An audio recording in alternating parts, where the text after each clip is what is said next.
عزت اس محفل پاک کو اپنے بارگاہ میں قبول فرمائے اور اس محفل پاک کی برکتوں سے اللہ ہمارے گناہوں کا کفارہ بنائے اور ہمارے عزیزم محمد عارف صاحب کی ہر پروگرام میں اللہ کامیابی سے کامیابی نصیب فرمائے۔ سب سے تو نہیں کہوں گا کہ آپ نے سن لیا، لیکن جتنا جس سے سن لیا وہی کافی ہے۔ حالانکہ پوری رات کی جلسے کے لوگ بیٹھے ہوئے ہیں، اگر چلانا چاہیں تو پوری رات چل سکتا ہے۔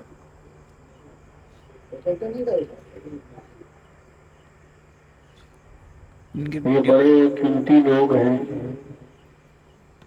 اور بڑے عظیم لوگ ہیں، ان کا سایہ جب تک سروں پہ رہے گا آپ گمراہی کے تلے سے ہمیشہ باہر رہو گے۔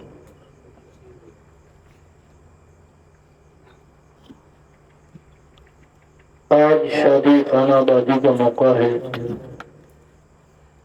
میں بھی تھوڑی دیر آپ سے گفتگو کروں گا، زیادہ لمبا چوڑا خطاب کرنے کی کوئی ضرورت نہیں ہے، اتنا کہا جائے جتنے پر عمل کر لیا جائے۔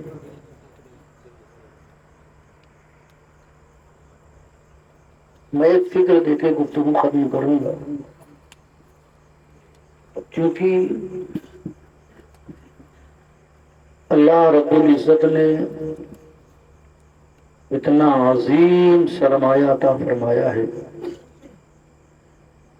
جس کا شکر قیامت کی صبح تک نہیں ادا کیا جا سکتا۔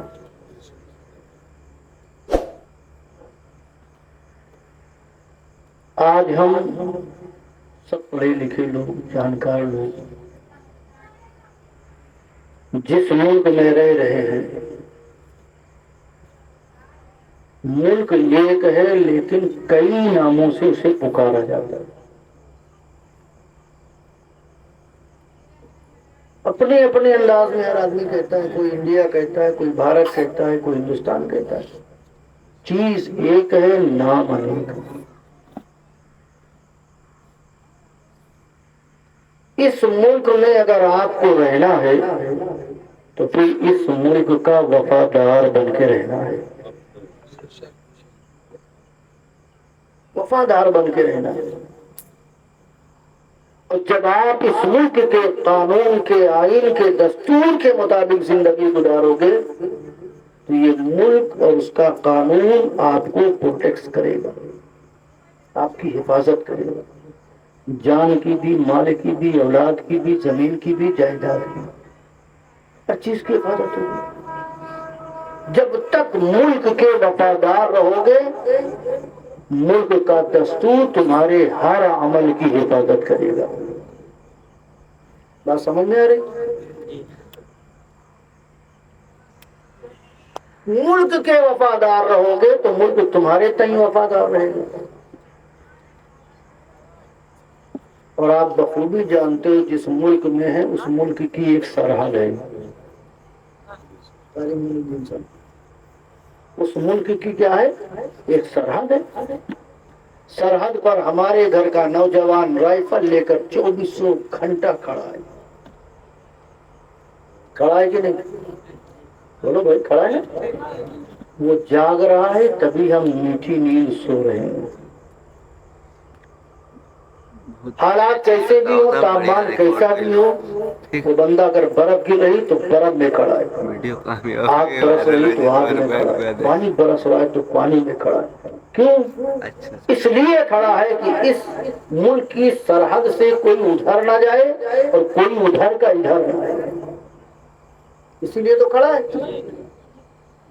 رائفل لے کر کھڑا ہے۔ اور اگر کوئی ہمت باندھ کر جانے کی بھی کوشش کرے گا، لیگلی طور پہ کوئی اگر جانا چاہے گا تو یا تو وہ گولی پیٹھ پہ کھائے گا یا سینے پہ کھائے گا، ایسا کہ نہیں کھائے گا، پیٹھ پہ کھائے گا یا سینے پر کھائے گا۔ اور صبح لاش رکھی ہوگی، ہندوستان کی دلال میڈیا کہہ رہی ہوگی کیا ایک ملک کا غدار مارا گیا۔ ایک آتنکوادی مارا گیا، ایک دہشت گرد مارا گیا، ملک کے قانون اور دستور کو فالو نہ کرنے والا مارا گیا۔ مسلمانوں میری مثال سمجھ گئے ہو تو میں اپنی بات آپ کو سمجھانا چاہتا ہوں۔ ملک کی ایک سرحد ہے، آپ لوگ تھوڑا شامل ہو جائیں تو مزہ آ جائے گا۔ ملک کی ایک سرحد ہے، اس سرحد کو اگر پار کرنے کی کوشش کرو گے تو جان سے ہاتھ دھونا پڑے گا۔ اس سرحد سے نکلنے کی کوشش کرو گے تو تمہیں جان سے ہاتھ دھونا پڑے گا۔ اب آپ سینے پر ہاتھ رکھ کے مجھے بتاؤ، جب ملک کی ایک سرحد ہے تو کیا مصطفیٰ کے دین کی کوئی سرحد نہیں ہے؟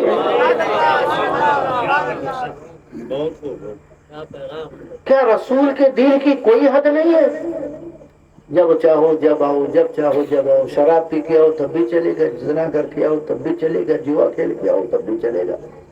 ایک حد مصطفیٰ نے متعین کی ہے، ہندوستان کی سرحد سے باہر نکلو گے تو تمہیں جان سے ہاتھ دھونا پڑے گا، اور مصطفیٰ کی سرحد سے باہر نکلو گے تو تمہیں ایمان سے ہاتھ دھونا پڑے گا۔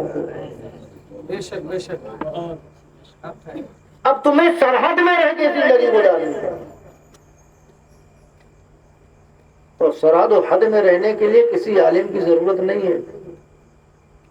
آپ کو معلوم ہے حرام کیا ہے، حلال کیا ہے کہ نہیں؟ معلوم ہے کہ نہیں؟ کل کی رات ایک صاحب نے اپنے گھر میں ہلدی کا پروگرام کیا، خوب اپنی ماں بہن بیٹیوں کو نچوایا۔ ابھی جو گزشتہ رات گئی اس میں صبح رائے بریلی سے میرے پاس فوٹو آئے واٹس ایپ پہ، حضرت آپ کے یہاں کا ہے۔ اب اٹھتے تھے، میں کیسے پہچانتا کون ہے کون نہیں؟ میں نے اٹھا کے اسے فیس بک پہ ڈال دیا۔ اس میں شعر لکھا، یوں تو سید بھی ہو، مرزا بھی ہو، افغان بھی ہو، تم سبھی کچھ بتاؤ کہ مسلمان بھی ہو۔ یہ مسلمان ہیں جنہیں دیکھ کے شرمائیں یہود۔ نوجوان لڑکیاں ڈانس کر رہی تھی ماشاء اللہ، اور جب میں نے فیس بک پہ ڈالا تو ایک ساتھ دھمکی دینے لگے، لیڈر بھکتی جسے کہتے ہیں۔ اور مجھے معلوم ہی نہیں تھا کہاں کس جگہ کا ہے، اور تو عورتیں ناچ رہی تھی، میں نے ڈال دیا۔ دھمکی دے رہے ہیں کہ یہ میسج ڈیلیٹ کرو گے کہ نہیں؟ ہم نے کہا نہیں کریں گے، کہیں ہم تمہیں دیکھ لیں گے۔ ہم کہا ہو بھیا، ہم یہاں بیٹھے دیکھ لیں۔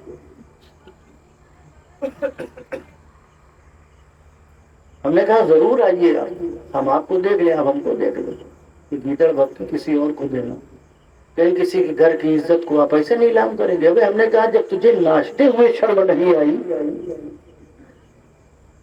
جب ناچتے ہوئے تمہیں شرم نہیں آئی تو مجھے دکھاتے ہوئے کیا شرم آئے گی؟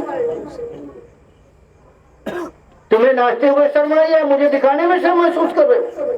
بڑی دیر تک کئی لوگوں کے فون آئے، دھمکی بھرے، یہ کر لیں گے وہ کر لیں گے۔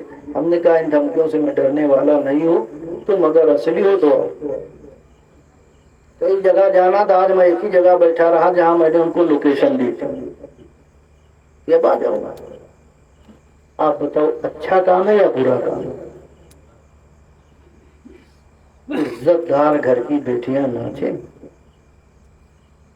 فاطمہ کی کنیز کہلانے والی ڈانس کریں، حرزی کے نام پر ناجائز و حرام کام تم کرو، آئینہ دکھائیں تو تمہیں شرم آتی ہے؟